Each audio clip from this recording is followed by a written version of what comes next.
You are listening to the TV Obsessive podcast, brought to you by TVObsessive.com.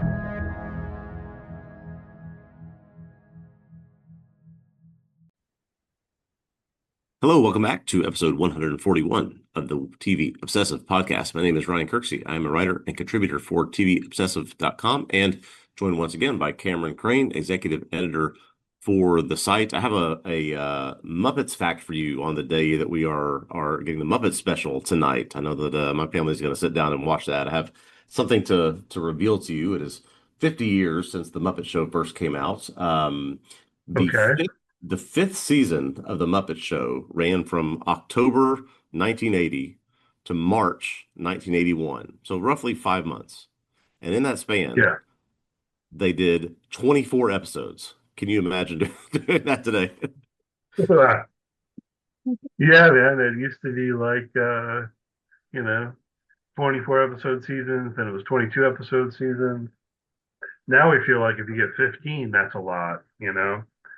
It wasn't that long ago that they would have shows that went on hiatus over the winter and still do 22 episodes. I remember that maybe even 10 years ago, but yeah, cool. Yeah, Muppet You, Show. you, you can go find the episode descriptions from those 24 episodes, and yeah, they were doing it like on Thanksgiving, one on Christmas, one on New Year's. There was Yeah, no break going 5 months, 24 episodes.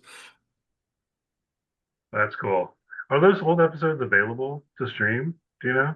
So apparently they have released most episodes of The Muppet Show on Disney Plus. There are two or three that they have pulled because of music licensing issues, and then one Hmm. that they have pulled because the star was convicted of child pornography possession or something like that. But mostly yes. Oh no. Yeah, that's no good. Um, yeah, so looking forward to the special. I'll try to watch that. February 4th here today. We're going to talk about Hijack as we have been doing. First, we'll talk about some other things. Ryan, I caught up on Fallout. Did Ah, you watch good. season two at all yet? No, not yet. Well, it's all out. The season two finale came out last night. So over the last few days, basically, I watched everything. It's only 8 episodes. So I caught up, and then I watched the season finale last night, and I really quite enjoyed it. I mean, I got into the right kind of mind frame. I know I recall talking on here before after I watched the season premiere. It didn't quite land for me. I just don't think I was in quite the right mood. You know what Yeah. I mean? It's one of those things where sometimes there's a show you like and it comes back, and so you think, oh, I should watch this thing that I like, but you're not in the right headspace for it. And maybe that's particularly a note about Fallout because it has a very particular kind of tone as a show, right? You have to be in the mood to laugh at exploding heads, for example. Yeah. There was I forget where I saw this. It may have been on AV Clubs. I was just reading through sort of a series of reviews of shows and recent episodes of shows. I think it was them and maybe a couple others. Said something about how they thought the show had kind of fumbled the ending, but then I've seen other reviews that thought that the season sort of evolved and grew quite well. So I don't know what your thoughts were, but I think it's kind of mixed is what I've seen out there. Yeah, I'm curious where they go from here. We know there's going to be a season three. Hmm. It does seem to me like there's so much in this world that the series could keep going for a while. And I know there are multiple video games and so on. It's based on, I haven't played those games. So I do wonder with mixed reviews on something like this, to what extent that factors in familiarity with the source material, right? Um, Personally, I don't know. I mean, I was pretty okay with how the season ended. Curious about what happens next. Um, there's a certain amount of closure, which you want out of a season finale. But then a lot of stuff that's still open. For me, I mean, my biggest issue is with the series probably is that I just continue to not feel terribly interested in the Brotherhood stuff, the Yeah. guys with the mecha suits. I just, I just don't really care. So when they spend a lot of time on that, it drags a little bit, and maybe there are some indications that we're going to get more of Well, I'm sure we'll get more of that in season 3, but I don't know if it's going to like take over more or what. Overall, part of what I do enjoy about the show is that you've got these multiple storylines going on, and I did feel like over the course of season 2, um, a lot started opening up. You know, Yeah. different questions and different threads that I'm still intrigued by as season 2 came to an end. So I still think there's a lot for the show to do. Okay. Well, yeah, it's definitely on my list to complete. Enjoyed the first season. As you said, we know we have a third. So yeah, I feel strong. Who knows how long it will be now before season 3, but I think now they're all out, it's probably gonna deserve a binge here pretty soon. It's a very bingeable show too. Yeah. You get in the right mood where you've got your old timey music and your ultra violence. You know, it's a little campy, Yeah. and you just kind of get into that vibe, and yeah, it's very easy to binge. And Justin Theroux is in this season, which is always fun, That's right. That's and right. Macaulay Culkin too. We haven't mentioned before. Macaulay Culkin's in this season, but really, it's interesting too because I feel like there's at least 2 leads. I want to say that both Helen Purnell and Walton Goggins are leads Yes. in this show. And sometimes I feel like it's more Walton Goggins even, but but in a way, it's really Lucy who's like the main protagonist. But in Right. another way, it really does feel like it is the ghoul or whatever who's the main protagonist. Maybe perhaps because you get the flashback scenes with him as well. So anyway, yeah, I enjoyed it a lot. What have you been watching lately? Yeah, a couple of things I wanted to just catch up on and knock out pretty quickly. Just they're easy watches, easy binges. Both on Peacock, both similar in theme and in structure. More of these um, Office Place mockumentaries. I did watch the full first season of The Paper, which is everyone knows the Office Okay, spinoff, and then also watched. It's about through the middle of the second season right now. The show on NBC and also Peacock, St. Denis Medical, which is it takes place in a hospital. Revolves around the same structure of sort of a crew following them around and dealing with their doctors and nurses. Enjoyed both of them. These are both well done shows. I enjoy this structure. Obviously, those are familiar with The Office and familiar with Parks and Rec will be familiar with this. Picking one over the other, I actually find St. Denis to be quite funny, and their ensemble of cast I find really good. They have a couple of veterans of the show Superstore. I don't know if we've talked about that show before. And then a couple okay, of really experienced TV comedy uh, performers, and I like that ensemble quite a bit. So I would rank it uh, confidently higher than the paper. okay. Interesting. Yeah, I feel like I haven't heard. I don't know that much about St. Denis Medical in particular. I guess I sometimes these things run together for me a little bit. So Yeah. um, I feel like I didn't even know it was a comedy. Maybe I should check it out. Yeah, it's a medical show. Yeah. Did you watch Yeah. Children's Hospital? You watch Children's Hospital? I've never Probably seen an Children's entirely Hospital, different kind no. of comedy. It's pretty dark, like Adult Swim kind of thing, but it's pretty funny. Yeah. Well, I Um, mean, as with many of these shows, it's about what type of personalities within the ensemble you put together. And the yeah. paper kind of goes really far on some directions. You're like, oh, okay, this is just kind of trying to recreate some of the magic of the office that you can't quite duplicate. St. Dennis sort of has its own unique experience, I think, with some of these people and some of the personalities. That's why I think I lean toward a little bit more. Cool. And one of our news items is that it's been renewed for what I don't know how many seasons is it on. Yeah, so I'm looking they're at in the the notes now. It just says renewed.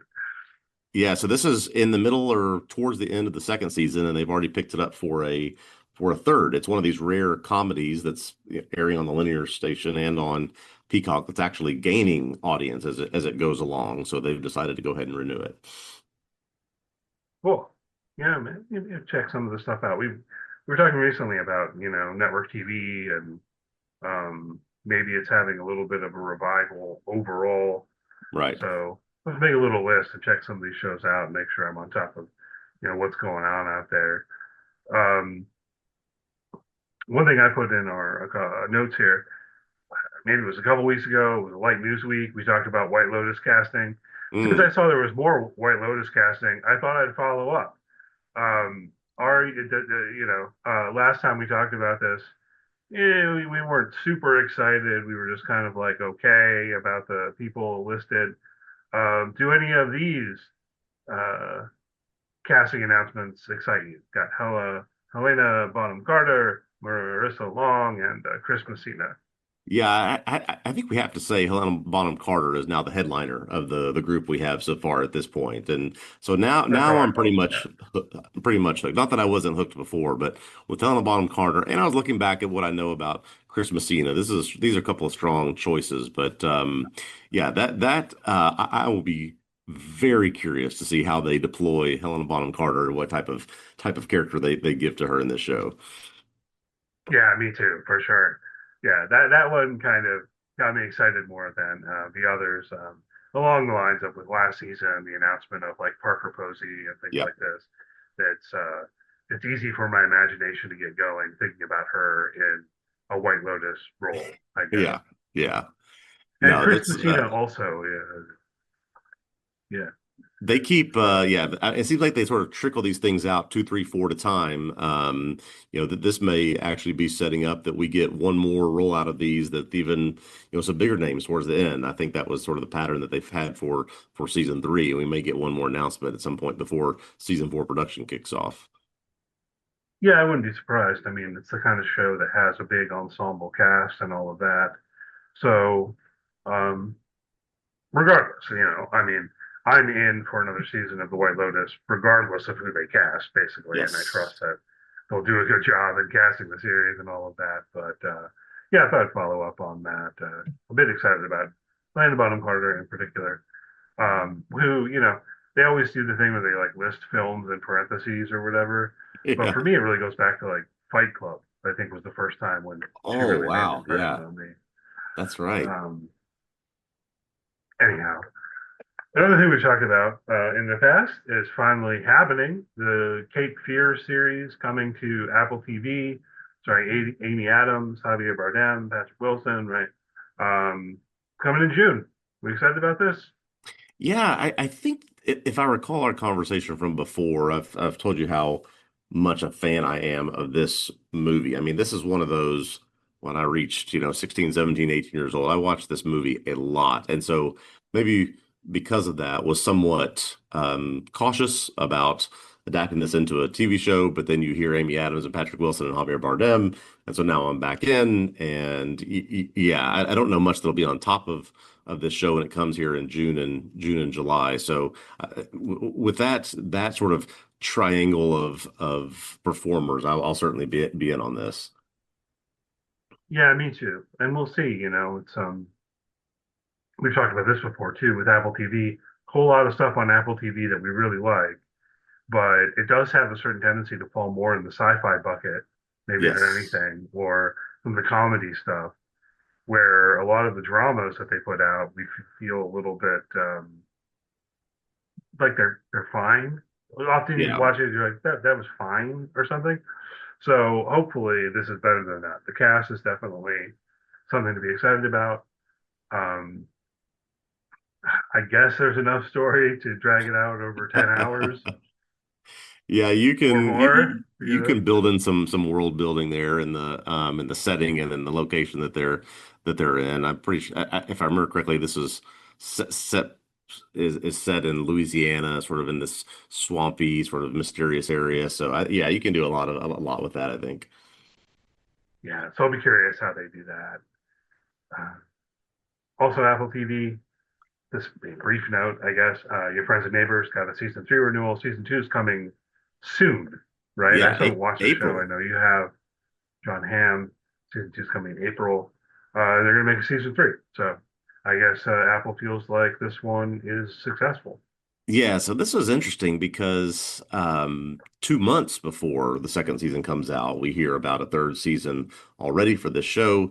I think we got indications during the first season that the numbers for this, in terms of the streaming minutes and so on and so forth, were very, very high. I have told you that I enjoyed this first season, and I absolutely did. but it's one of those where I don't know how you stretch this out for another two seasons. I mean, I guess John Hamm can continue his turn as a, well-to-do, you know, f- uh, investment banker who sort of turns to the dark side of the law. But he kind of ran into some trouble at the end of the season. So if he can keep getting away with it, sure, keep making more seasons, I guess. Yeah, and talking about Apple, I just remembered as we were, for listeners, a little inside baseball. I think Ryan and I both go through, the trades or whatever, and have certain habits about collecting news items. And every so often, I just see something on social media and I forget to make a note of it. And that happened to me this week, and I had this thought in the back of my mind, like there was something I saw earlier in the week. What was it? And I kind of presumed as I was scrolling through Deadline and stuff, I'd happen upon it. And I just realized I didn't. And I remembered what it was. Sugar, season two, June 19th. Yes, that's right. I've seen Colin Farrell out and about talking about this all already and what it's going to be about and what the differences will be in the season and what they plan to unveil. But yeah, they seem to be excited about pushing this thing out this summer. I'll be intrigued. We covered season one here on the podcast. I don't know for sure if we'll cover season two. Kind of depends maybe what else is going on. If there's something else we want to choose instead for during that time frame. I wrote on season one as well. Probably I'll write on season two at least. Definitely intrigued to see where they go with that one. Maybe in some contrast to what you were saying about your friends and neighbors, Yeah, um, yeah. where I don't know, they're just going to keep the same thing going. The ending of Sugar season one kind of opened things up in an interesting way. So I'm glad that season two actually is happening. They're going to get it, and hopefully it's good. Yeah, for those that have not seen Sugar, I mean, I think you and I would recommend watching it. It is one of these shows, and you'll about two-thirds way through know exactly, why we'll say this. It will be interesting to see if you can hit some of the same notes or pull off some of the same tricks that they pulled off in the first season because there's some wild reveals in that show. Yeah, it's definitely got it's a unique kind of show. I always enjoyed the kind of noir vibe of it, if nothing Yes, else. But yes. as you're alluding to, there is more. There are twists that we don't want to spoil and things like that. So, yeah, that's coming in June. We got that going for us. Sooner than that, we've got season two of Jury Duty coming in March 20th. I know, Ryan, I know you wrote on season one, so I'm guessing you might be excited for season two, although apparently it's not going to have anything to do with jury duty. It's going to be set at like a corporate retreat. Thoughts about this? Yeah, so this is interesting.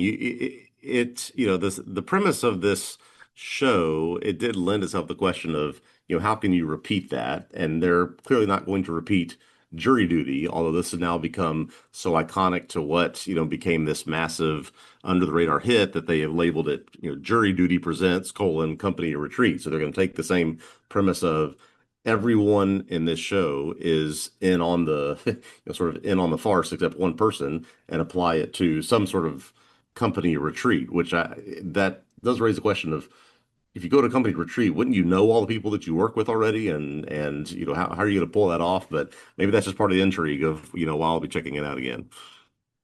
What I'm gathering here, so if people don't know what jury duty is, it is, I mean, Ryan already kind of described it. It's just like everything is fake, but then like there's one person who doesn't know that it's fake and thinks it's real, right? Right. Um, so from what I've gathered with this company retreat idea, um, maybe I'm reading between the lines a little bit, but um, my interpretation is that it's going to be like they hire this person to a company, which is Hmm. maybe actually a fake company, and then very quickly after they start working there, quote unquote, there's this company retreat. Yeah, that's exactly what it looks like. A family-owned hot sauce company that's recently hired Anthony, a temporary employee, and they bring him to a to a company retreat. It is a funny trailer because they have him interviewed saying things like, "I think if I told my family these things, there's no way they would believe that any of this is happening." Those types of things, which is very Yeah, reminiscent of the first season.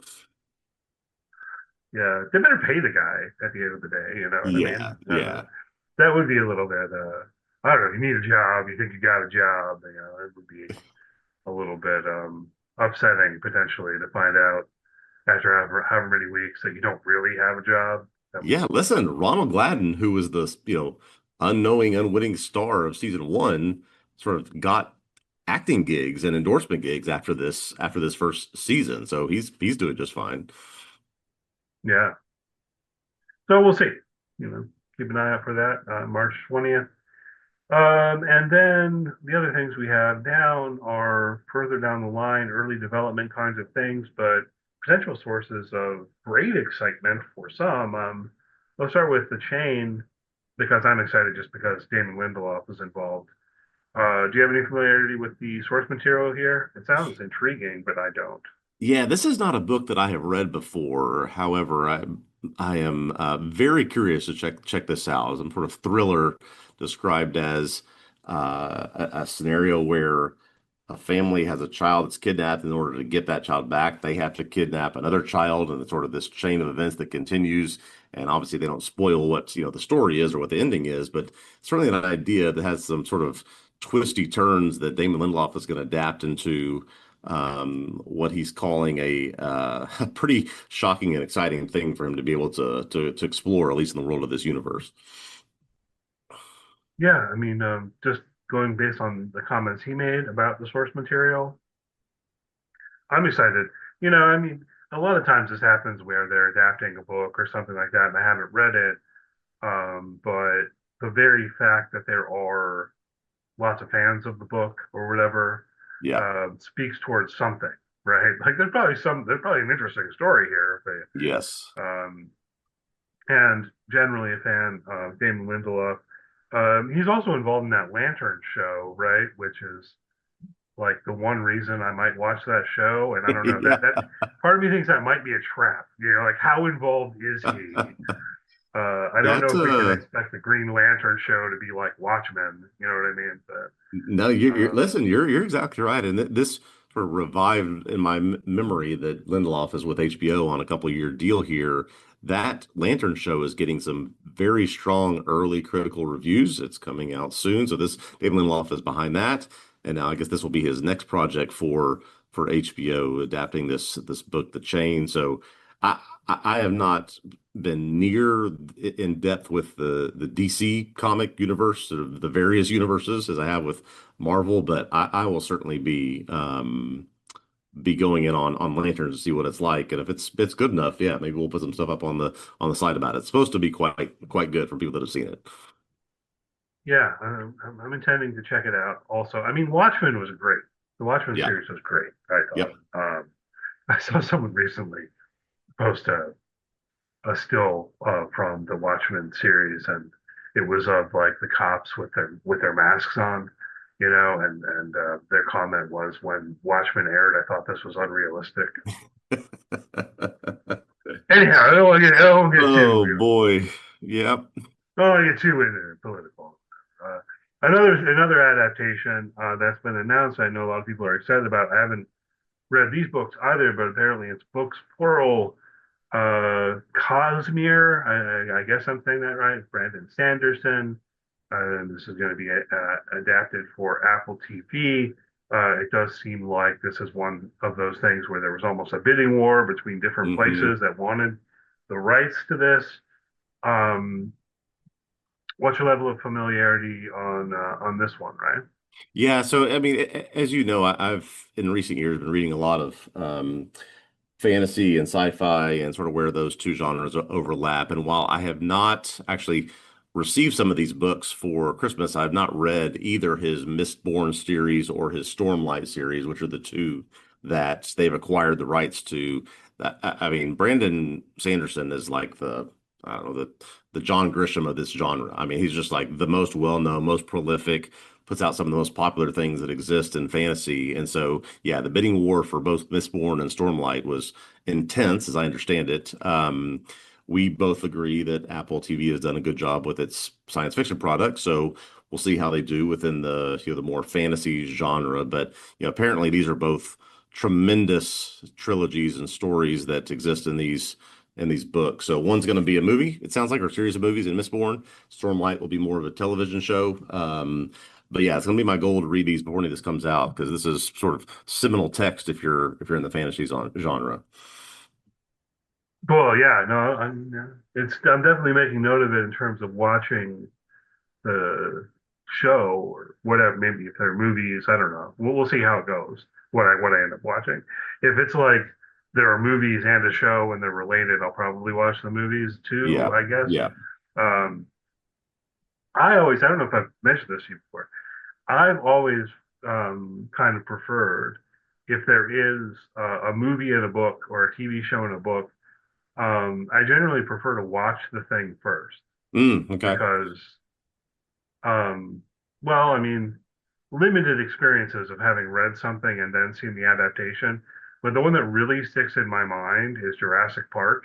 And you know, and also, what are these ads that I'm seeing involving Jurassic Park? Are these ads for an ad? Are, Oh, are, are these teaser ads for a Super Bowl ad? yes. I'm The very the confused. three These the three main Xfinity ads. stars are coming back together again for a Super Bowl ad, and they're sort of teasing that this week. Right, but right now they've got one where Jeff Goldblum's playing piano. And Yeah. so I don't know. I find it confusing. The idea of doing an ad for an ad is just I don't know how to do it. They do Anyhow, I read teasers for trailers. I mean, it's the same thing. The Brave New World, I guess. But I read Jurassic Park. I read the book shortly before the movie came out. Yeah. Um, which is also noting that I read the book Jurassic Park when I was what, like maybe 12, Yeah. something like that. And it is a scary book, really. Um, and much, I think, darker than the film, you know. So it was weird because Jurassic Park came out and the whole world's like excited about how this movie and how great it is. And I was sitting there mildly disappointed in it. I was like, well, the book was better. Yeah. And I found in contrast when I have like seen a film that's based on a book and then gone and read the book later, Yeah. then I enjoy both. I get more depth out of the book. So I don't know. That's just a personal thing, I suppose. Experience, or I'm hoping to be my experience with Game of Thrones, right? So I have all the first five books. I've clearly seen Yeah. everything, and I have read everything of George R. R. Martin's that's not A Song of Ice and Fire. And I'm really hoping that he finishes these last two books because I want to, now that I've seen and consumed about everything that's been done and I know all the story already, I want to go through and read all seven of these, but of course only five of them exist, and we'll see if we ever get the last two. Yeah, I haven't read those either, which was also related to another experience I had when I was rather young, where I was reading this fantasy trilogy by Tad Williams, um, and I had to wait for the third book to come out, you know, Mm. and I had to wait, yeah, I don't know, 2 years or something. But I just found that to be terribly annoying, right? So I kind of decided at that point, I was like, well, I'm not going to start a series until all the books are out. So people have been recommending the George R. R. Martin Game of Thrones books to me for like 20 years at this point. I'm like, well, the books aren't out. Yeah. I'm not going to start reading it. Yeah. George Did R. R. you Martin see? released a chapter of The Winds of Winter, which is will be the sixth book, like 10 years ago. And we still Yeah, still don't have this book. yeah. Did you see recently he said something like if he doesn't finish it, no one will. You know? Yeah, he's got this team of people that, work through these things with him, but apparently he's not going to allow them to finish it if he never does. So I don't know how I feel about that, but just all right, get the stuff off for Night of the Seven Kingdoms and get working on the books. That's my advice. Yeah. I almost wonder at this point if the way that the TV series ended is pretty much exactly what his plan was with the books, and the negative reaction to the TV series is now a stumbling block for him. Yeah. He Like he he I admitted don't want to write it exactly the same. he admitted in 2023 that I believe his exact words were he was, quote, struggling with the story, end quote. That, he gave them an outline, what the story was supposed to be. Yeah. That happened, and then everyone hated it. And so now he's struggling with what it should be, how it should be different. So that's the last update we've gotten. I think the biggest thing in my mind is, the very least, if that's how it's going to conclude, you have to earn it in a way that the show didn't do. Yeah. Yeah. And maybe that's possible to do to earn it. But anyway, going on a bit of a tangent now, talking about Game of Thrones. I wrote a whole article about how the end of Game of Thrones is bad. Could have been longer. I had the idea in that article. I had the idea potentially of like running through every character and articulating how the show betrayed at every character. Yeah. You know? And I didn't quite do that. I just focused on a couple of main ones and, um, the overall problem I had with it. So that's on TVObscast.com if people want to look up my thoughts on the ending of Game of Thrones. But all right, you ready to talk about Hijack? Yeah. Yeah. Let's go into this. Episode 4. All right, yeah, season 2, episode 4, the switch. Spoilers will be on the table here for everything in Hijack through this episode. We'll put a little bit of music in here and be back with you in just about 10 seconds.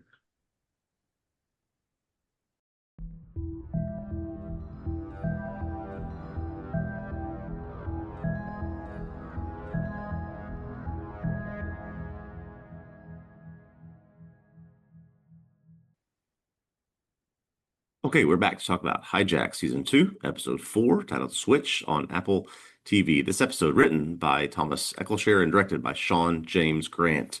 As Sam and Otto try to figure out who caused Freddy's death last episode, Sam learns there's an asthmatic baby on the train who is very sick. After finding a woman named Jess, who is a doctor, to try and help the baby, he works out a deal to stop the train and get the baby off if the authorities will bring John Bailey Brown to him. May suspects that a man with a bloody hand might have had something to do with Freddy's murder, but it's revealed that he just panicked earlier and hid a bag of drugs on the train, but he wasn't involved in Freddy's death. In London, Daniel calls up Zara to help him learn more about what Sam is doing and investigate the Cheapside firm even more. Meanwhile, Marsha learns that the man she confronted in the last episode was sent to protect her by Daniel, but the agent is seemingly killed by the neighbors who have been wandering around Marsha's home, setting up the fact that they may be involved in the hijacking conspiracy. As Sam prepares to get the baby off the train, he puts a flash drive inside the baby's bottle as a way to get information to authorities without alerting those who are behind the hijacking. During the exchange, he also notices a tear in Jess's jacket that matches a piece of metal in the conductor's booth where the murder occurred, so Sam and Otto can now deduce that Jess is the hijacker who is working on board the train. We are now halfway through. We got a little bit of expansion of the world of who might be behind this hijacking and what is going on. Interestingly, this was the first episode that was not directed or written by sort of the same cohort of people. I sort of found Okay. myself liking this one a little bit more maybe than the last couple that we've seen. So curious your impressions on how we sort of expanded things and moved things forward in this episode. Yeah, I mean it was entertaining. One thought that occurs to me was that maybe I should stop trying to predict things because I've done so too well or something, right? Like I recall last week we were like, oh, but maybe this threatening guy is actually someone Daniel sent to protect her. I was like, yes, Yeah. that's exactly what they're doing here. Um, but okay. I don't know how much things move forward. It's interesting that this woman, Jess, who is maybe kind of sort of a doctor, does seem to be the one who killed Freddy, I guess. Yeah. So how involved is she? Or, I guess what I mean is she being threatened and coerced into doing what she's doing? Or is she, yeah, not that way, I guess, right? Like, Yeah. a true Cheapside firm loyalist or whatever, however you might put that. That's one thing that I think is worth talking about as we came out of the first season, because the people on the plane, we learned that some of them were Well, many of them were involved in the hijacking, but they were in one way or another being coerced, being forced. Their hands were tied. They were doing it to try to protect someone or save something else. So, yeah, as you said, how many of these people, Jess or others, are doing this because it's something that they're trying to accomplish versus they're also being coerced, just like Sam. Yeah, and there is, well, now you have me thinking back to season one, and at a certain level, there's a way in which no one has a real choice. Right. But there's still a difference that we're pointing to, right? Some of the hijackers in season one, or whatever the woman's name was who ended up flying the plane at the end, Yeah. that was a matter of like, hey, we're going to kill your daughter unless you do what we say, right? Yeah. Whereas the main guys, the main hijackers from the beginning, seem to be more acting of their own free will. But we did learn over the course of season one, they couldn't quit. They didn't have an out, like That's right. That's they're right. part of the cheap side firm. They had to do what they're told. So it's a little different, but yeah, that's what I find myself wondering. Which way is it for this Jess character we've been introduced to?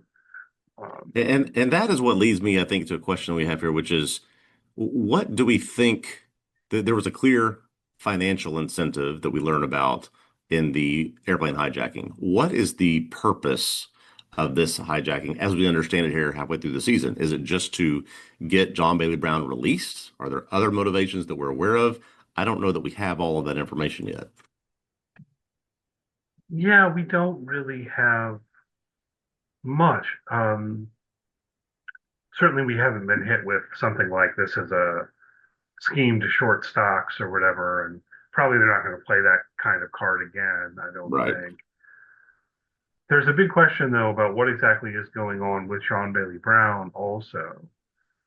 We've talked about this before. The guy, Faber, um, has said that they're planning to extradite him to the UK and so on, Yeah. right? Yeah. I don't buy it quite. I don't know what's going Yeah. on there, but I feel like the show is seeding a question there and has been. If the plan was to simply extradite John Bailey Brown back to the UK, why didn't they do that already? Why have they been holding him in this house and so on, right? Right. Right. So in this episode, they the German authorities have decided that they're at least going to kind of pretend to bring John Bailey Brown to the train. Yeah. I guess they don't fully intend to actually do so. We'll see how that goes. But Faber's like, oh hell no, like he's making phone calls. He tries to get to the safe house first to grab John Bailey Brown and take him to a plane and Yeah. so on, right? Why? Again, I feel like if it were simply a matter of extraditing him to the UK, they could have done that already. So something more has to be at play there. And then I guess I'm thinking that probably relates to the hijacking in some way. Yeah. Yeah. I think it has to, particularly because yes, there's sort of these competing forces there. I agree with you. Faber, there's something behind his intentions that seem uh quite underhanded, and we don't necessarily know what that is yet, but he's sort of been put in his place and had his credentials revoked, it seems, and John Bailey Brown has been taken from that safe house and is now being driven somewhere, we presume near where a potential drop may happen or a chance where it can meet up where he can meet up with the train. But yeah, I mean, it just seems like that would be better ways where you could just acquire him than stage a whole other hijacking. So there's got to be something else. Yeah, there's a couple of things that are bothering me in this season, and um, they might go in the direction of twists that work, where maybe we have to suspend disbelief a little bit, but it works. Or my worry is that there's going to be a level where it doesn't really strike me as plausible, but we're just asked to accept it. Yeah. And part of it relates to this, which is pretty central. The best I've got in, if you like, theorizing or speculating about what's going on is something like this, that John Bailey Brown was captured by the authorities and um, has agreed to rat other people out. Mm-hmm. I don't know if that's super plausible based on what we know about him from Yeah. season one. He was like, he already went to prison once, like he probably had that offer before. But the best I've got as a guess is that something like that's what's going on. Um, and then that the hijack is being staged by other powerful people in the Cheapside firm who want to keep him Yeah. from doing that. Yeah.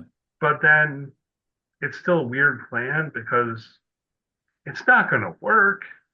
I mean, like if the plan really was to get the authorities to bring John Bailey Brown to the train Mm-hmm. so that you could kill him or something, this is a really convoluted plan, Yeah. It's and like, it's also very unlikely to actually work that way, yeah, he's right? like being watched by three guys in a house. Just go, just go take them all out. I mean, that just seems like the most efficient way to do it. Right? And blow up the house or something, right? Like if you know, maybe you could guess they don't know where he is, but at the same time, there have been some indications that maybe the hijacker, the one sending Sam the text messages in the previous episode, um, is in that house, right? Because it's either that or they hacked that phone number in order to make it seem like they'd send a text message from that phone number, right? If we recall that detail. So either it's that or more straightforwardly, someone in that house is involved. But if someone in that house is involved, that means that they do know where he is and Exactly. potentially Exactly. could just put a bullet in his head if that's what they wanted to do. So is it something, I mean, is it again another instance of trying to free him? I guess maybe. Why is he in Germany in the first place? There are a lot of questions here. And so hopefully, as we get more information, it all hangs together well. Yeah, and I hope that the answers to those questions end up being a certain level of interesting and intriguing that it's worth the payoff of, this time spent doing this thing to figure out what it is that they're actually trying to accomplish. If it just becomes they're just trying to take possession of him, yeah, it'll feel like a little bit of a letdown to, stage this whole elaborate thing just so we can have Sam Nelson on another hijacking of sorts. Yeah, and I'd like a little bit more background information too about what happened to Sam's son, Kai. Hmm. Um, I found myself thinking this episode, and maybe last week too, although I didn't mention it, I'm not the biggest fan of them killing off his son. Yeah, yeah. I don't know how to put that otherwise. It's just we need to do that, and so if you are doing that, well, I feel like we need a little bit more of an explanation of why Yeah.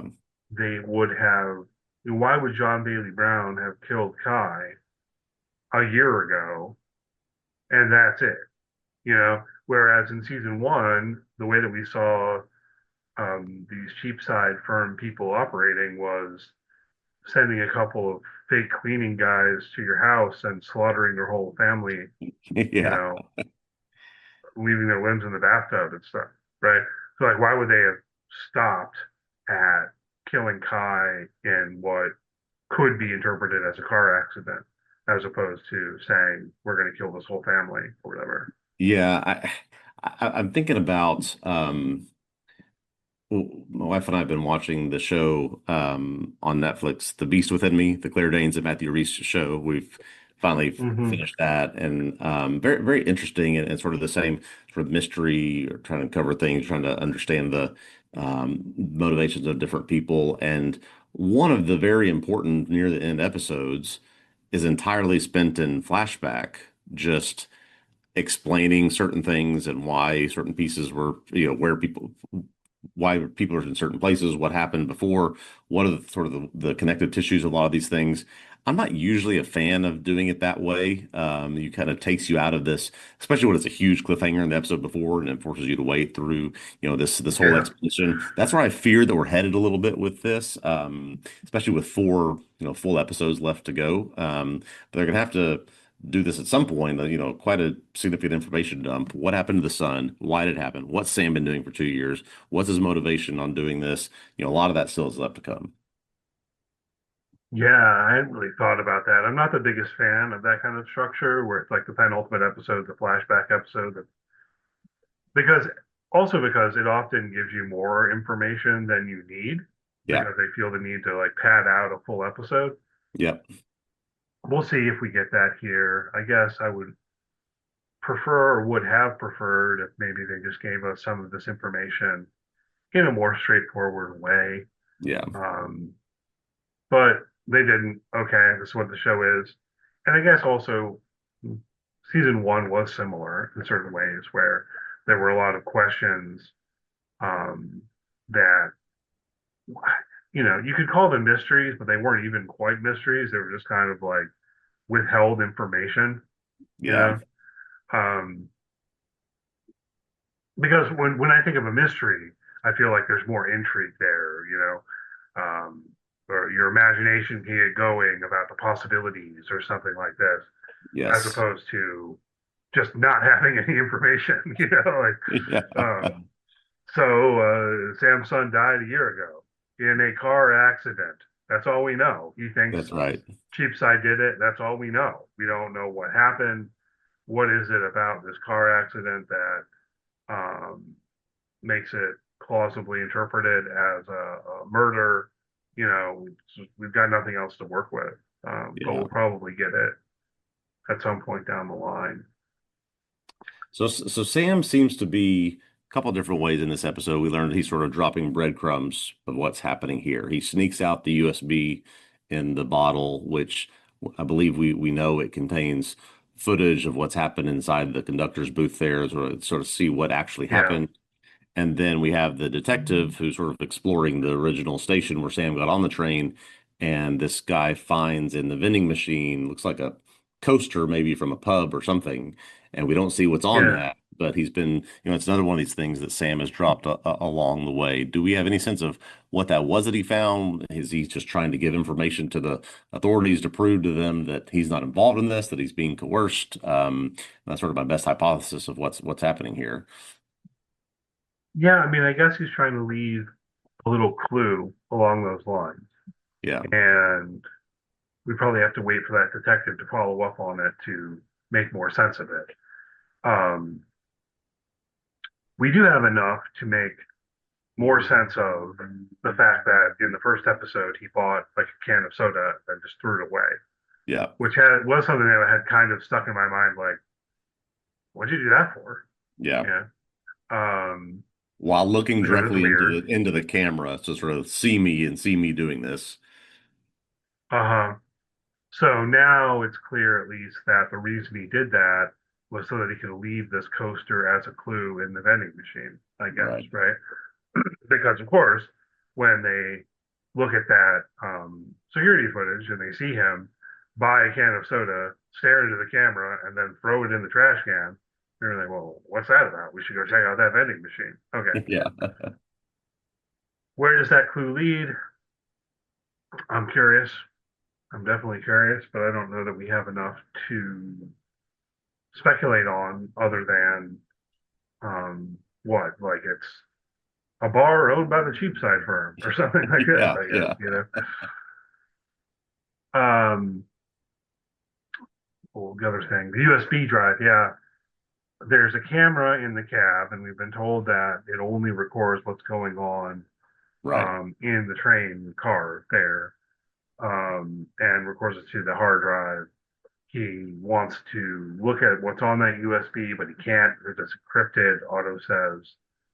Um, so yeah, I mean, I guess that'll probably work. Sneak it out in the baby bottle, you know?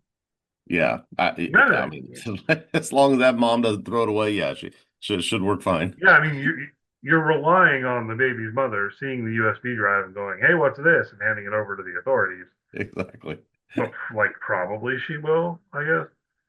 Um, Along these lines, I don't know if this was just me, but why didn't he just let the father go with the baby? Any thoughts Yeah, on that? I didn't understand this either. I mean, at first I thought, well, oh, well, a baby can't articulate or relay any information of what they've seen or heard or whatever, but they clearly know who they're talking to. They know what's going on. It's not like the father is going to be able to divulge anything that they're unaware of to the authorities at this point. So, yeah, why not just let him go other than just trying to continue up the farce that he's some kind of overbearing terrorist that's hijacked this train? I don't know have any other explanation for it. Yeah, because you're going to a lot more trouble to get the baby's mother to arrange a location where you can meet up with her and so on, right? Yeah. So I don't know. So It I was a thought question for me. when they Go ahead. arranged that, I thought that they were setting up a swap. Like you bring John Bailey Brown to this place. Once I see him get on the train, I will give you the baby. But that's not exactly what happens here. I mean, it's not at all what happens because he's not at John Bailey Brown is not at that location. It seems like. Yeah, no. Instead, Sam's saying what he was saying was that they needed to give him the location where they would bring John Bailey Brown, Right, and right. then he would arrange to give the sick baby off the train. But I think when it comes down to it, what it is well, one, Sam actually is like an empathetic human being who wants to get the sick baby off the train. Yeah, But more strategically, it's about that USB drive yeah, and viewing exactly. this as an opportunity to get that USB drive to the authorities by putting it in the baby bottle and so on. Another thing that's weird about this, though, is Jess, right? So he has her carry the baby out into the tunnel, Hmm. right? Um, we are, how to put this? It's at least strongly indicated by the end of the episode that Jess is working with the hijackers and killed Freddy. Yes, yes. But that's a secret, right? Um, if she wasn't, why would she return to the train? What would Sam, and they don't even really talk about this, but Yeah. how could Sam make her return to the train? They don't even hit on this at all. Is that Yeah, they're question just like making you sense here? you Any go thoughts take on the this? baby. Yeah. This is and I guess also my question was and unless she is this is part of her plan, if you're involved in this and want to stay undercover as it were, why aren't you just completely laying low for as long as you possibly can? At the risk of being discovered, were you told to act like a doctor? Are you actually a doctor? She doesn't actually give any sort of helpful, any medical advice or certainly can't treat the baby. So we don't really know. So why is she playing this role if it risks blowing her cover, as it were? Yeah, I don't know. I don't recall exactly how that came up. I don't think she is a doctor. I think she's in med school or something like that. Yeah, yeah, yeah, But I don't really quite, I don't fully recall how that information came out. I'm guessing it's probably true, yeah, and it does kind of lead me in the direction of thinking that probably she is more being coerced or forced to do what she's doing. yeah, I just think it's weird that, you know, putting aside what we know about her and the strong indications that she really is working for the bad guys, even if that is under coercion, that if you were just a normal passenger and you were given this opportunity, Sam says, no, it's going to be you who takes the baby out there. Um, wouldn't you like hand the baby to its mother and then say, "Okay, now let's run. Let's run Yeah, away. I'm gonna sprint. run Let's. away. I'm gonna run away from the goddamn hijack train. Yeah, he's not I'm going to not just gonna leave. go back." He's not going to leave the 200 people there and go chase after you. I think that's a pretty astute observation there. That this is a tell, in addition to what they saw on her, that she has to be on that train for some reason, or she's feeling. I don't know. She's feeling like if she tries that, he'll kill other people. But I think this just has to be that she is involved as they suspect. Yeah, I don't know. I just thought it was odd that they didn't even really address that. We Yeah. could have.